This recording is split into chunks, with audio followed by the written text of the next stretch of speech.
Good evening from Vietnam. Good afternoon to you, Joseph. Thanks a lot for spending your afternoon to join our show and share your stories, your insights on the topic aging and wisdom. And on behalf of the listeners around the world, I want to say thank you. Oh, thank you so much for the invitation. I'm deeply appreciative. Thank you. Joseph, in our culture, it's very honored if we can have you to do a little introduction about who you are, the work you are doing at the moment. Would you please do that for us? Absolutely. My work is based primarily around the ancient Chinese system of Mianxiong face reading. I work with businesses in a variety of different contexts, particularly with the focus on interviewing and negotiation. And I help people read faces, micro-expressions, body language, and what's behind what people are saying, what's behind the often very polished image that people are presenting. So when companies are hiring, they get the real person as opposed to the, like I said, the prepared image. Or if they're negotiating, that they negotiate with the person as opposed to the professional image. So they get to understand who they're really dealing with and how to really communicate and engage properly with them to create ideally success for both parties. Wow. Joseph, before we get into the topic of aging and wisdom, I want to go in a little bit further on your stories first, okay? So out of many professions out there, why did you choose to get into the profession of reading people's facial expression and help them to get better at negotiating?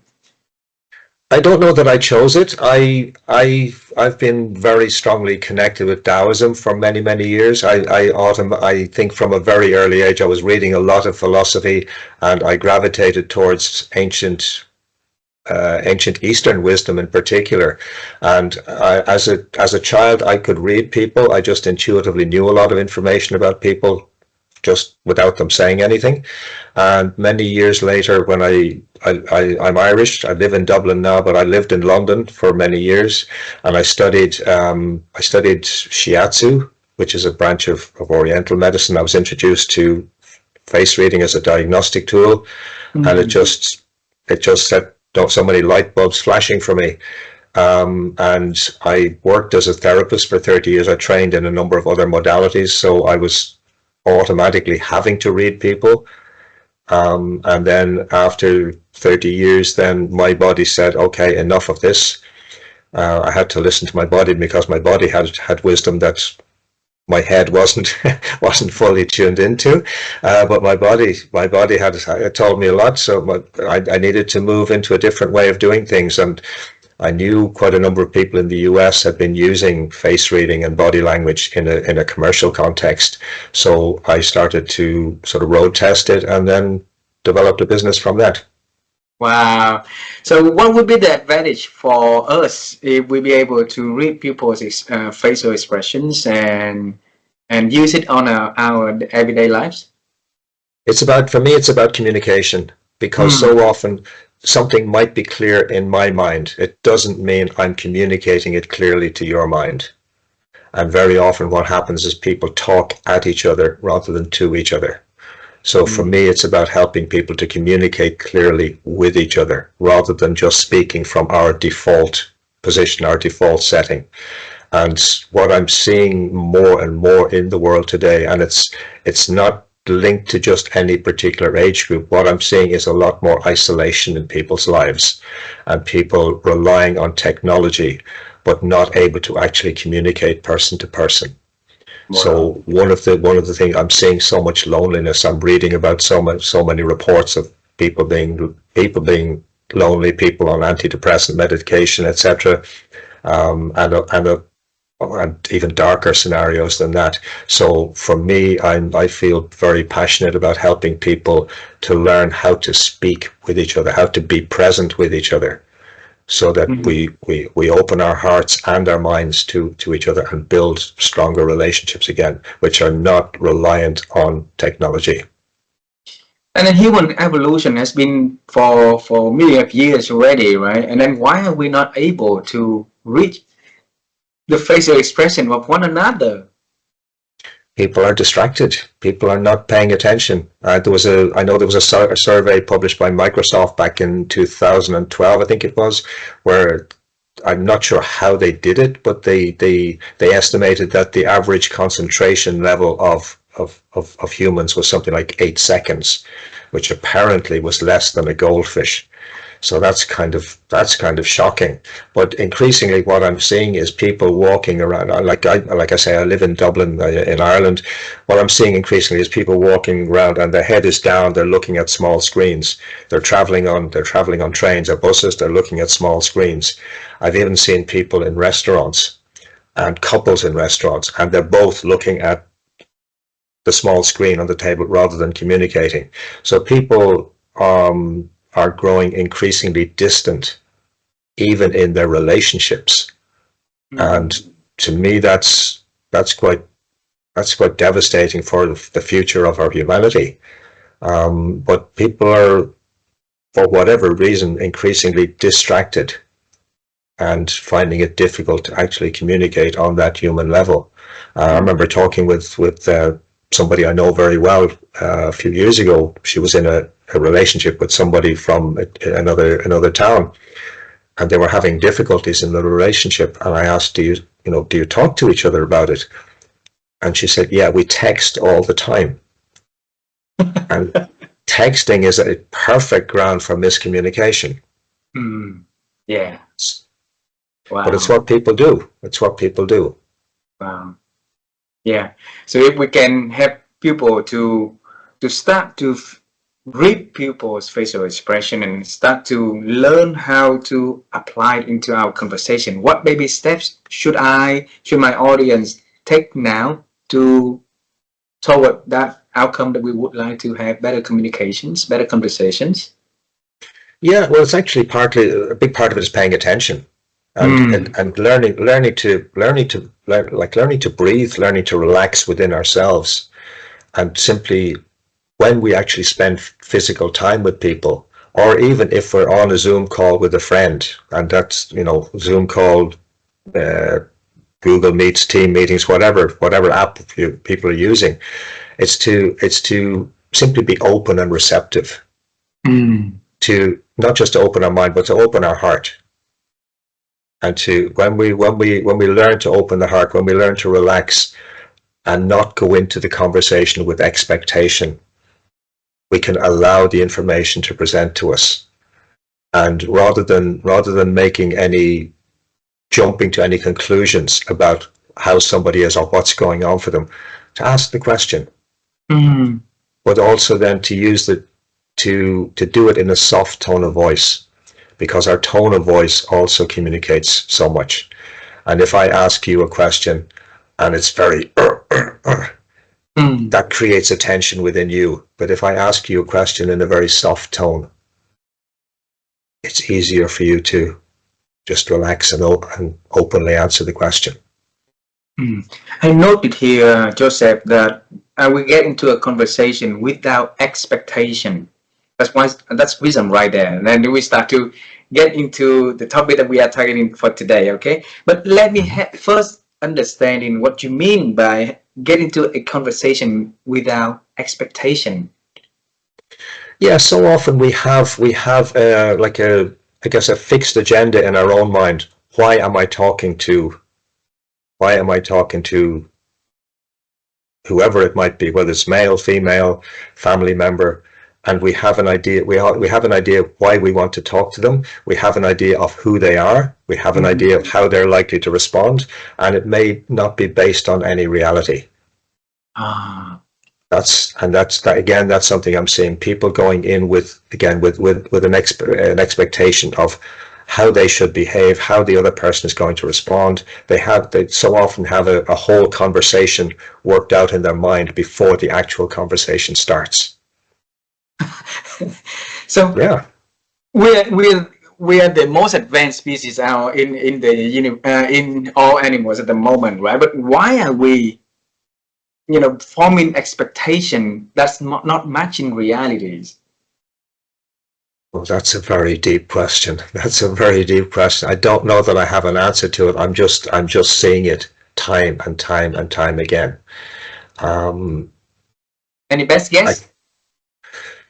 I think if you look back at the last 100 years, how our lives have changed.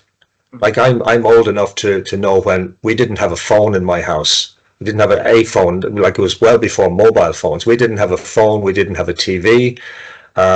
We just had a radio, and there were only 2 stations available on the radio. So I'm old enough to remember that. So people actually met each other. People had time for each other.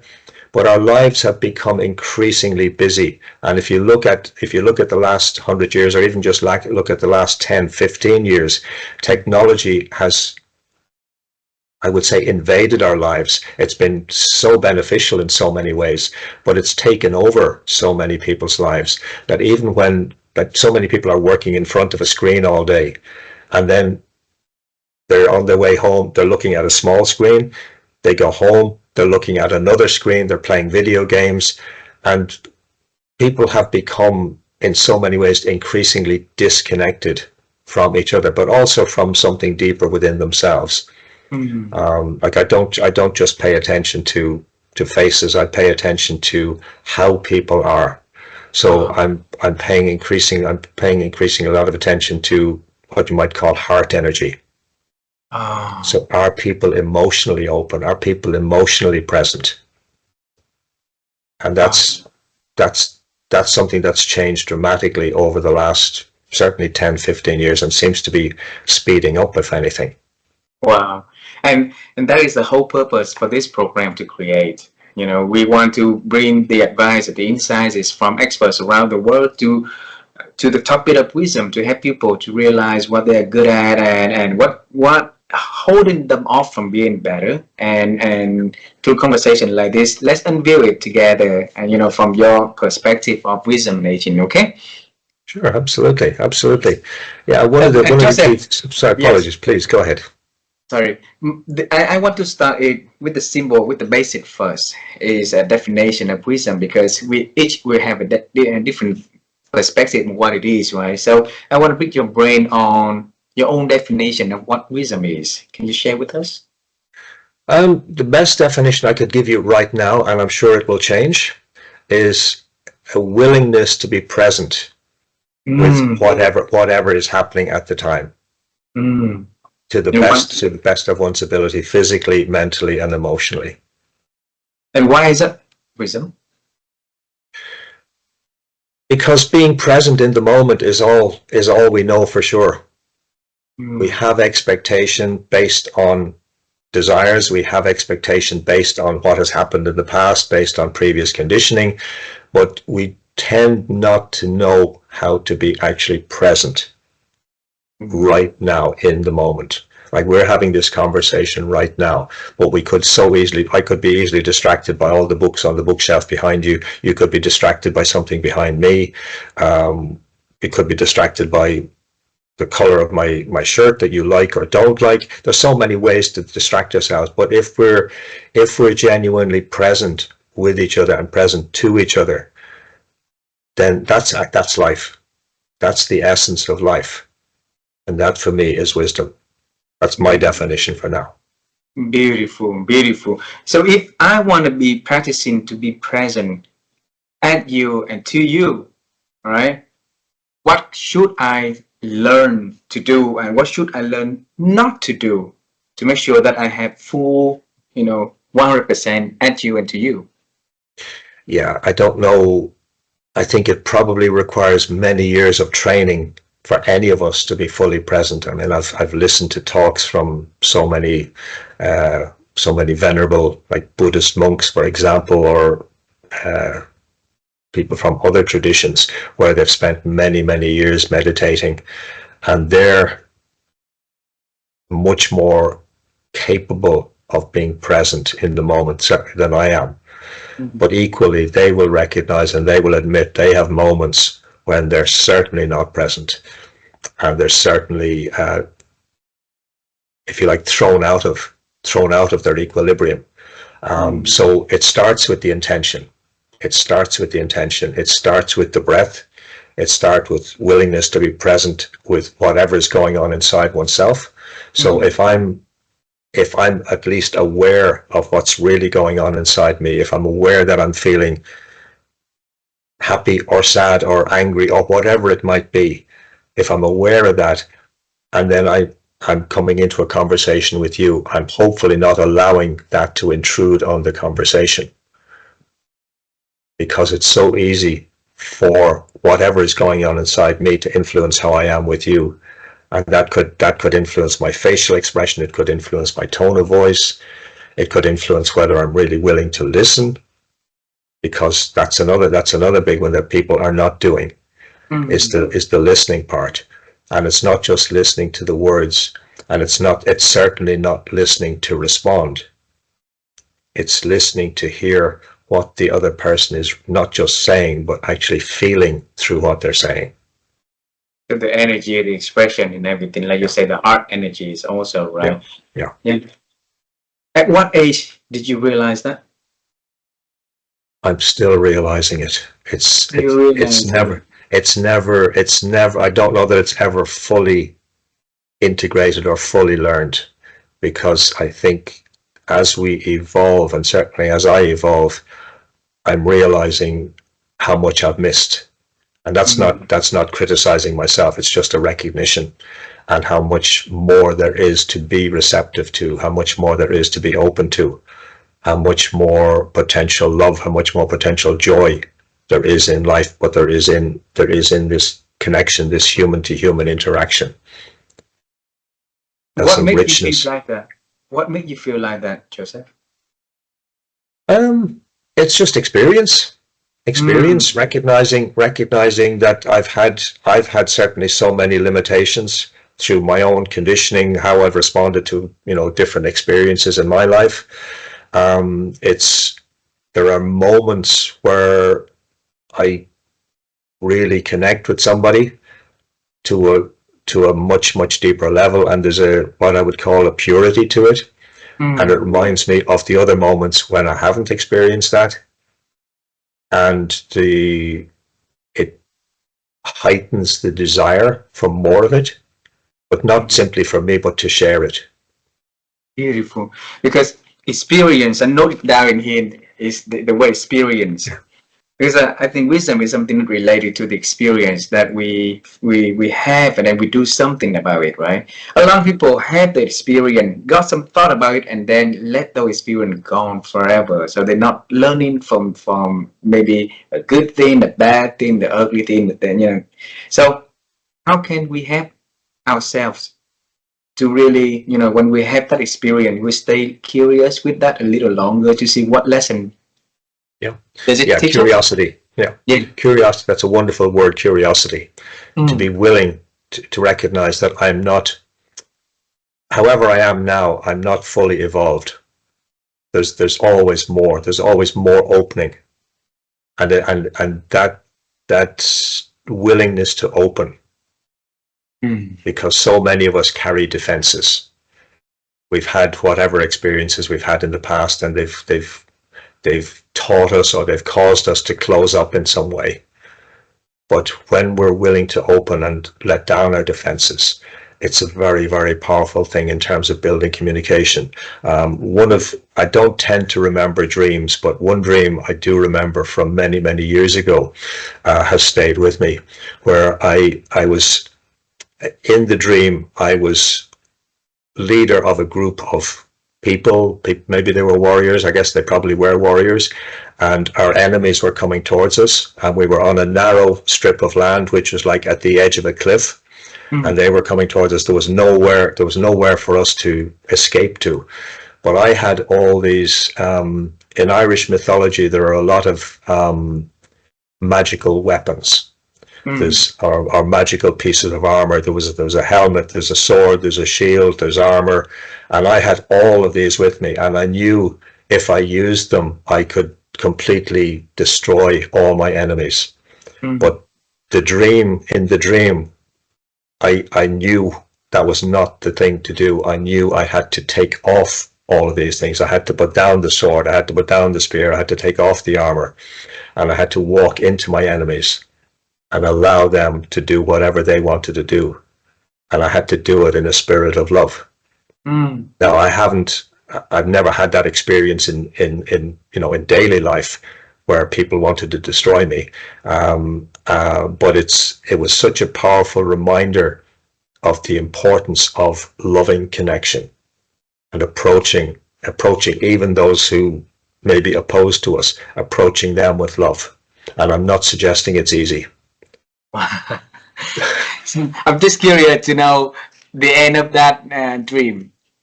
You know, Well, when it you, ended, yeah, uh, it ended with me walking into my enemies. uh-huh. And And that what did was, they, that's it? that was it. I didn't see, I suspect that was my physical end, but it wasn't important. And what was important was the act of opening. Normally, we dream because we have some thought about that, right? That running in our veins, in our blood, in our mind. So that Yeah. must be something inside of you that keep repeating in your thinking that leading you to that dream. So what happened back then for you to keep to have that dream, and keep remembering it until now? Yeah, I think one of the great gifts my parents gave to me was the gift of reading. Like they started teaching me to read even before I started school. And I just loved reading, but I gravitated towards reading about, shall we say, different individuals who stood out for some reason. And that could be like, that's just from a very early age. It could be philosophers, it could be wanderers, it could be mystics, it could be warriors. But I was always drawn towards people who lived, shall we say, outside of the mainstream, Mm.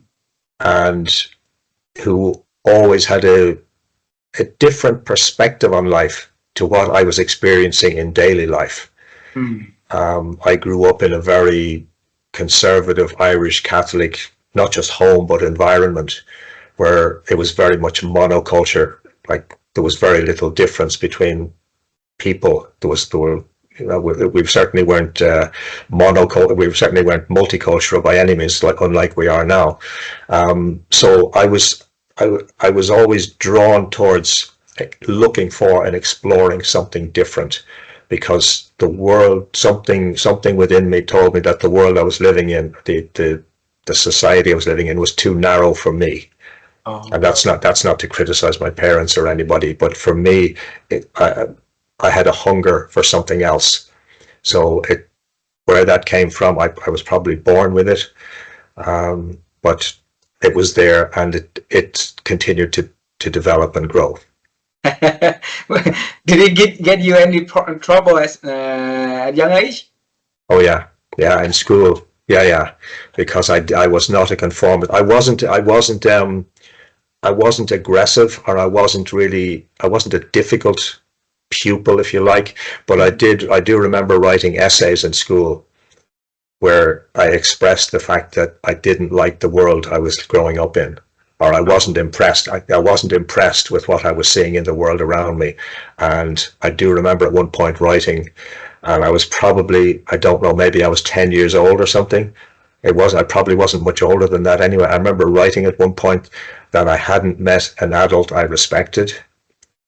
And I know my parents were not pleased, and the teachers were not pleased. And to me, I was just being honest, because I had a hunger for something else, something more. Mm. And now I did learn as I grew up, particularly as I grew into adulthood, I did learn that my father actually had a great deal of wisdom that I didn't appreciate when I was much younger. Yeah. But probably I needed to rebel against what I saw as normal. Yeah.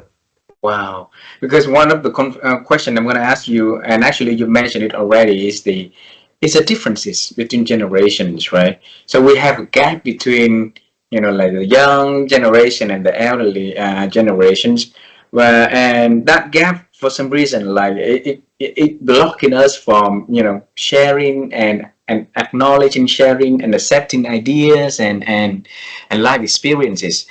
So again, where did it come from? Where did the gap come from? Yeah, where does the gap come from? That's another deep question. I think it's probably natural. If you think back to our earliest origins as a species, we lived in very small groups. We probably lived in groups of maximum 50 to 75 people.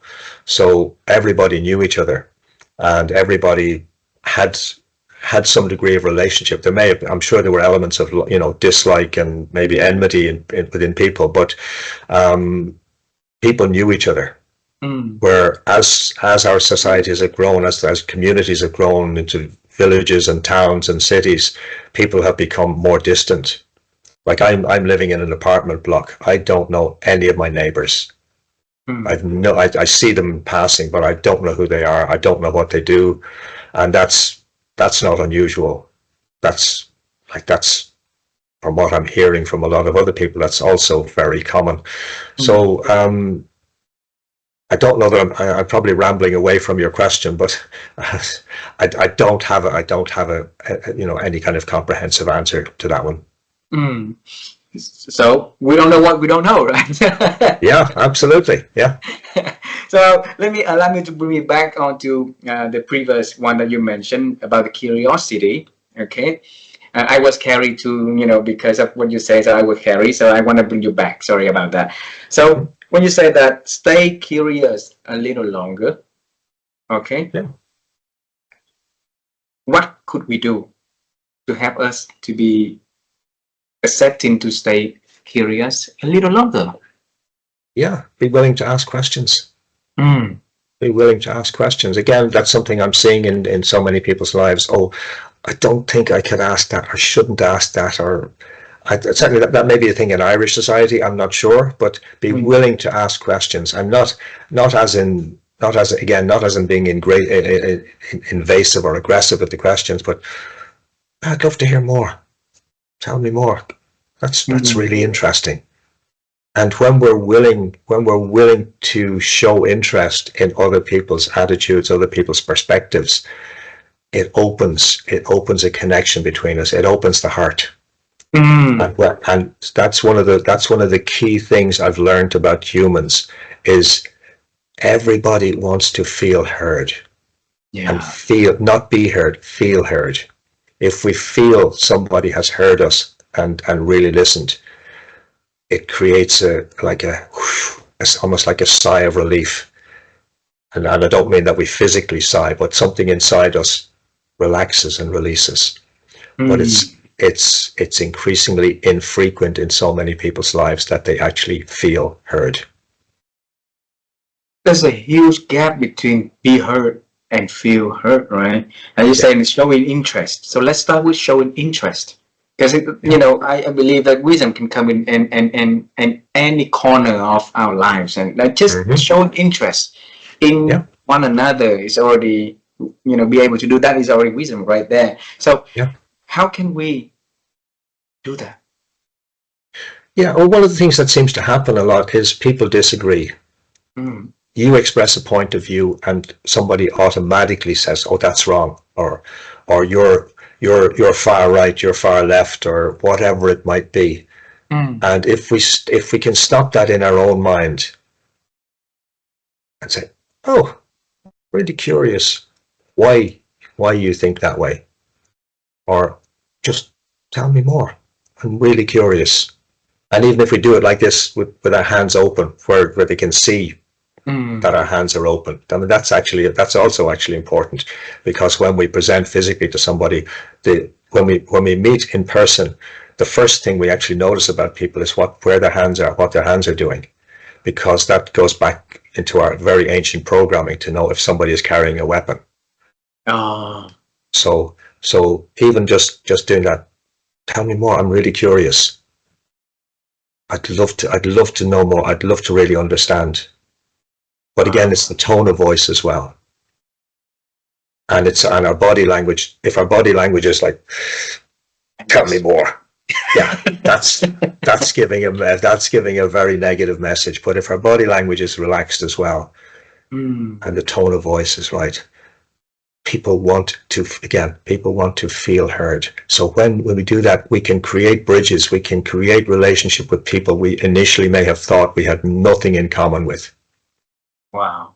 It's like communication is now the whole body that involved into the process right there, and not just the conversation, not just the word that we pick, but also the gesture, the emotions that we show through our face, and how we use our hands, everything, right? So Yeah, it make me I'm a little scared here because it's getting too complex for us, Joseph. So for you, you see a lot of people who are wise, who are really, who really that have that depth of wisdom. How do you realize them out of the crowd? Wisdom can come from anywhere. Mm. I I'm increasingly of the view that everybody has wisdom, everybody. And if I expect it to come from this person or that person, but don't expect it to come from somebody else, I may be closing myself off to wisdom. I may be closing myself off to new understanding. So if I'm open to the possibility that wisdom can come from anywhere and anybody, then there's a greater likelihood I'll be aware of it. And the fact that somebody has demonstrated wisdom in the past doesn't mean they're in a state of wisdom today or right at this moment. It doesn't mean they don't have access to it, but they may be in a state of confusion, frustration, depression, anger, which blocks the wisdom.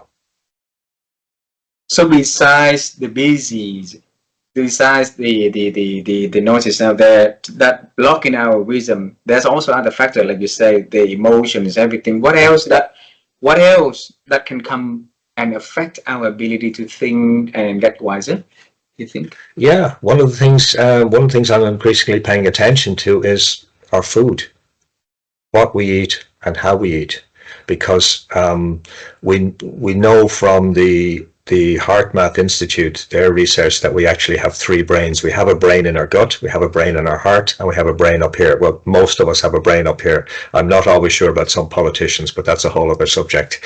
But if we nurture our bodies in terms of what we put into our body and how we put it in, if we put it in with care and attention, then our gut should be healthy.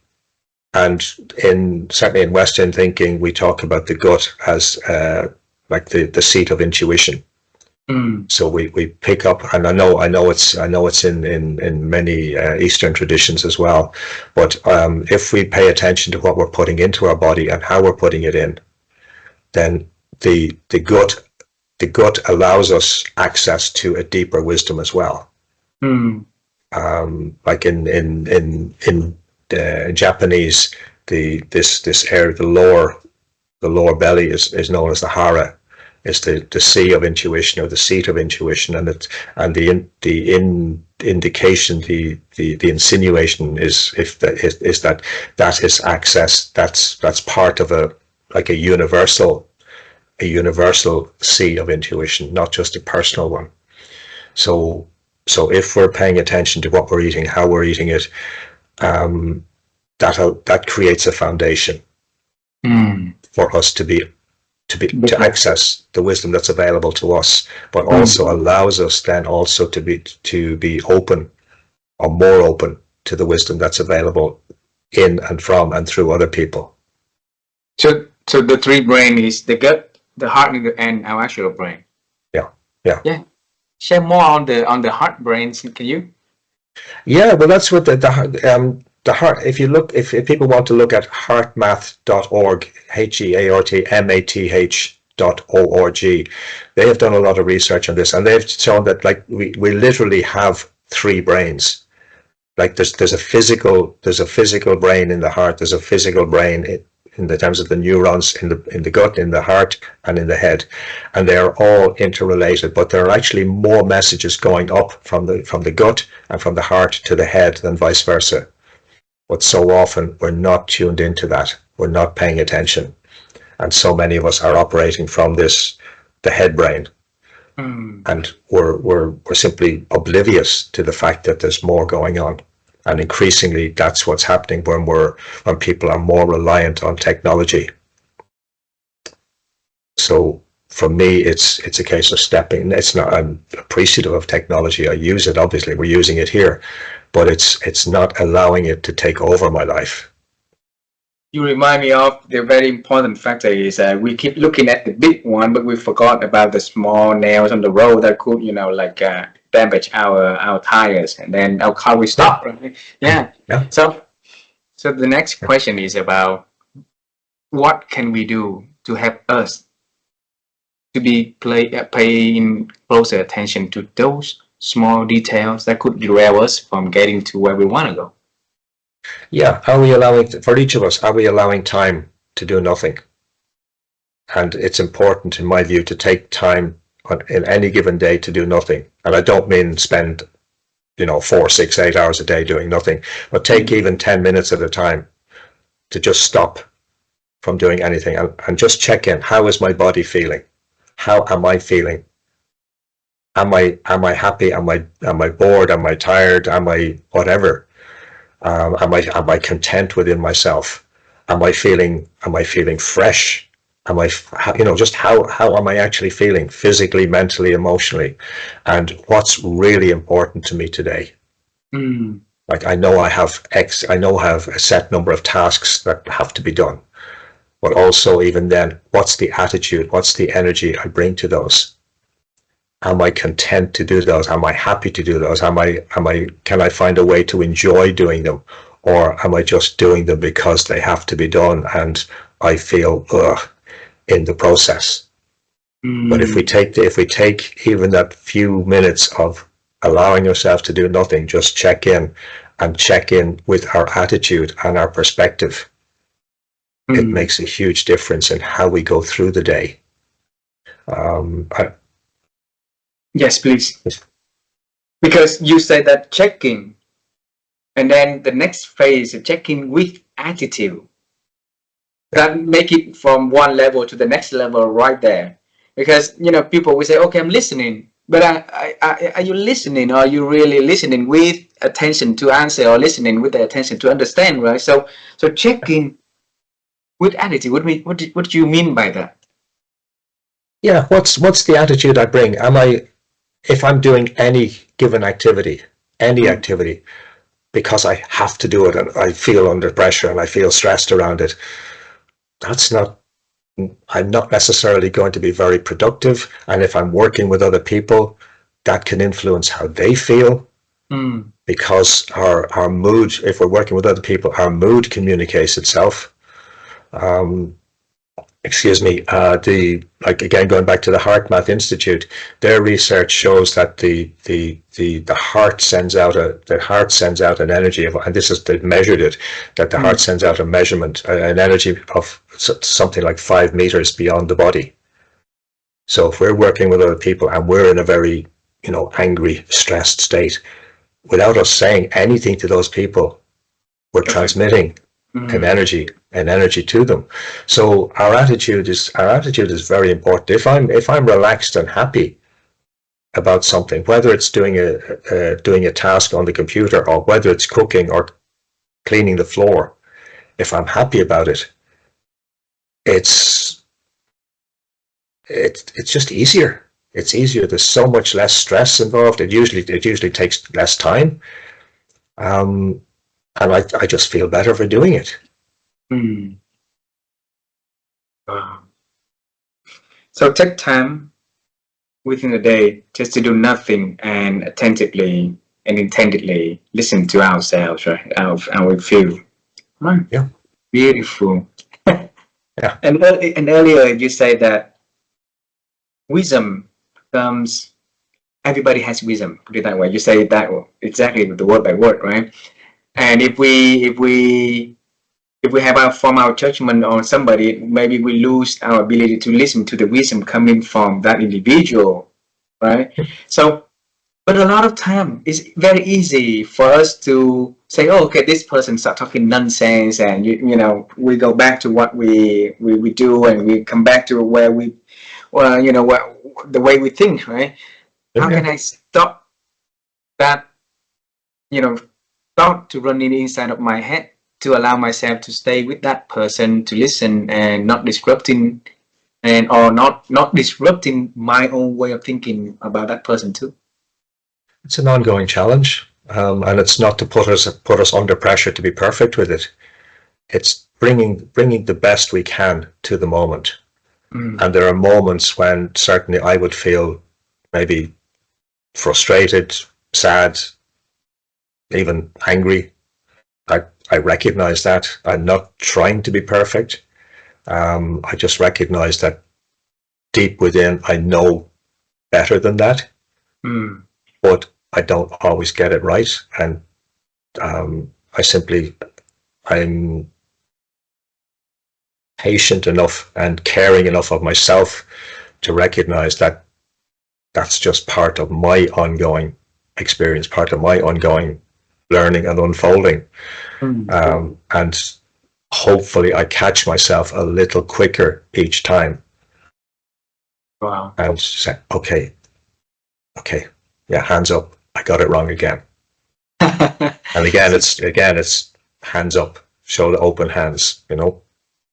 Wow. And if we make that mistake, how do we say it to other person? Should we open? Yeah, why not? Wow. Yeah, and if they don't like it, if they're angry with us, that's their thing. It's not for us to take it on board. And I know it's not pleasant if somebody is upset or angry with us. I know that. But it's equally to say, look, I got it wrong. I apologize. I get it, you're upset. Sorry. And then if they feel the need to unleash whatever it is, let them do it and move on. Beautiful. Joseph, if you can travel to time, okay, and with your years of working, of living experience this world, meeting so many amazing people, and you have one word of advice to yourself when you were young, so that would have to pave a different territories for that, young Joseph into the future. What would you say to yourself? Yeah, I don't know that one word would be enough. One phrase or whatever, one thing you want to say. The key words for me would have been, as if I'm thinking back, would have probably been relax and trust. Relax and trust. And because there's so many other things you can say, why relax and trust? Because I was certainly growing up, I was way too tense, way too intense, because I didn't like the world around me didn't make sense. The rules I was living under didn't make sense. And it's not that I've known many people who've grown up in absolutely horrific circumstances. I didn't have any of that. I wasn't beaten. I didn't have any cruelty around me. My parents are really good people, but the world and the rules they lived under didn't make sense to me. But and it made me withdraw. It made me tense because I couldn't find, if you like, the world I was looking for. So if I had relaxed more, if I'd known to relax more and to trust that life would unfold, it would have saved me a lot of stress, and it would have improved other relationships as I went along through life. Because I recognize, as I look back, that I carried a lot of my own frustration and my own pain into relationships, friendships, intimate relationships, and that influenced, how well those relationships went or didn't go. Is that the kind of trauma, you think? Yeah, you can certainly call it trauma. Absolutely. Yeah. Because I believe that inside each of us, we all grow with trauma here and there. In too good conversation, in too good environment, you're also causing trauma. In too bad environment, you're also causing different kind of trauma, right? So relax and trust to help you to avoid, future frustration that you carry for yourself, carry for other, and that also happened to a lot of us out there. So absolutely. So if we can ask your own advices, your own insight on what you mean by bringing relax and trust and practice it in your conversation, in your daily living, we would have solving the problem. What would that be? Yeah, I would say my advice would be to learn some form of meditation, and learn it from I would probably, if I don't have access to a live in-person meditation class with a master of some kind, I would look online. You can look at, Thich Nhat Hanh, various other people. Pema Chodron is one I gravitate towards. She's a Tibetan Buddhist nun, American lady originally, but Tibetan Buddhist nun. I gravitate towards her work. So I would certainly recommend learning to meditate. And it doesn't matter which tradition you choose, but learning to meditate and to be present, because meditation is really, it's about being present. It's not about technique. It's about being present. It's about paying attention to the breath. And some traditions use a mantra, some don't. That's personal choice. I've explored both. But learning to meditate, to be present within one's own body, to learn how one actually feels within one's own body. That's a starting point. And to become at ease over time, and it does take time to become at ease within one's own body, within one's own being, and then to bring that into one's daily interactions with other people. Yeah. Wow. And it's a process. I see a lot of people are practicing meditation a lot lately, and it really helped a lot of my friends to transform to be really a different person. But they still doing it every day. They say if they're not doing it 1 or 2 days, it may be easy to get back to the way they used to be. So, well, so practice make perfect, right? Well, in here, practice make more practices. Yeah, more like it. Yeah. And Joseph, I have 2 last questions for this conversation. It's a beautiful conversation, and I learned a lot from here. And thanks a lot for bringing a lot of insight to this conversation. My wife and I, we've been on the quest to help people to improve their ability to think. So, because we believe that our thinking has a lot of noises outside these days that make us diminishing our ability to think, right? So, and then if I have a chance to interview amazing people like you and ask your own practice of thinking, and then people can listen to that to apply into their life, then we can improve their ability to think. That's where a positive change starts. So the question for you is, how have you been growing your ability to think over the years? Oh, good question. Good question. I like to explore different perspectives, not just different traditions, but different perspectives. The fact that there was a time when I only gravitated towards, if you like, people who agreed with me, or perspectives that were in harmony or in alignment with my own, where more recently I've learned to be open to perspectives that are different to mine, and ask myself, do I really disagree with that? Or do I really find that so different?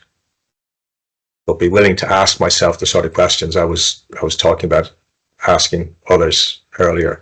Be willing to be curious, and to not assume that I know something, not assume that I'm correct about something, not assume that somebody else is wrong about something else, or that because they have a different perspective, they're, I don't know, not acceptable, or I shouldn't like them, or any of that. But curiosity is the biggest one. To be willing to explore other ideas and other perspectives outside of my own that might be quite different, and in some cases might really challenge my attitudes, my perspectives. Wow. And to be willing to sit with them, and not necessarily then to agree. It might be that I still disagree, but if I'm open to exploring them, then at least it opens my willingness to think, and to think differently. Beautiful. So next question. Actually, I told you I have 2 questions, but I want to add one more into this, okay? Yeah. Because I believe that the wisdom coming from everything coming to our lives, right? And our world, there's an old saying that we are the total value of the 5 people next, and that we played, associated with most. So those people shape our worlds, our perspective, and they definitely affecting our wisdom also, right? So for you, how do you pick people to your life? Sorry, what was the question again? How do you pick these 5 people into your life? Ooh, I don't know that it would be a constant 5 people. That's the first thing. I think it may vary depending on the circumstances. Certainly, my father's been dead for many years, but certainly he would be the one constant. Because even though he's been dead for many years, I still, for want of a better term, I still tune into his wisdom. I still sometimes hear things he said that remind me, oh, yeah, you need to pay attention to this, or oh, you've got that wrong. And then I think there are different people will come in at different times. I'm not entirely convinced that 5 people view. I don't dismiss it. I'm just not entirely convinced of it at this point. I think there will be different people come in at different times. There will be people who will be maybe more, if you like, I'm not sure if I'm using the right word, but I'll use the word anchor. I'll use the word anchor for the moment. Who will be more that to me, they're very grounded in who they are. They have really connected with their own humanity, and they've got an ability and a willingness to share it very deeply. So there will be people like that. I've certainly met some. I'm very fortunate to have some people like that in my life. But it comes back to me to that willingness to be open and to be receptive to wisdom, love, joy coming from potentially anybody. Beautiful. So last question, okay? We talk about the past, we talk about the present, we bring a lot of insights into this conversation. I want to travel to the future, okay? So if you travel to the future 10 years from now and seeing yourself, all right? So what would that wise Joseph 10 years later tell you about you now? What advice would that person tell you for the next 10 years? I think would tell me that he's delighted I was willing to make changes, delighted I was willing to learn lessons, delighted that I was willing to lighten up, delighted that I'm still willing to learn lessons and become lighter, to be more open in my relationships, to be more trusting of life, to find more and more joy in daily living. Beautiful. Yeah. Beautiful. Joseph, thanks a lot for having this beautiful conversation. It's really, really a lot of wonderful that I note in here, and I'm sure that our audience will be really love listen to this conversation and have something for them, to reflect on and apply for their lives. I hope one day if I visit my friend in Ireland, I'll be able to see you also. That would be wonderful. But if you travel to my country and have the plan to travel here, you let me know, okay? Yeah, absolutely. Absolutely. Okay, my friend. Thanks a lot. Have a beautiful afternoon, and I'll let you know when we're gonna end this program, okay? Wonderful. Thank you so much. Such a pleasure. Such a blessing. Thank you. Thank you. Thank you. Bye-bye.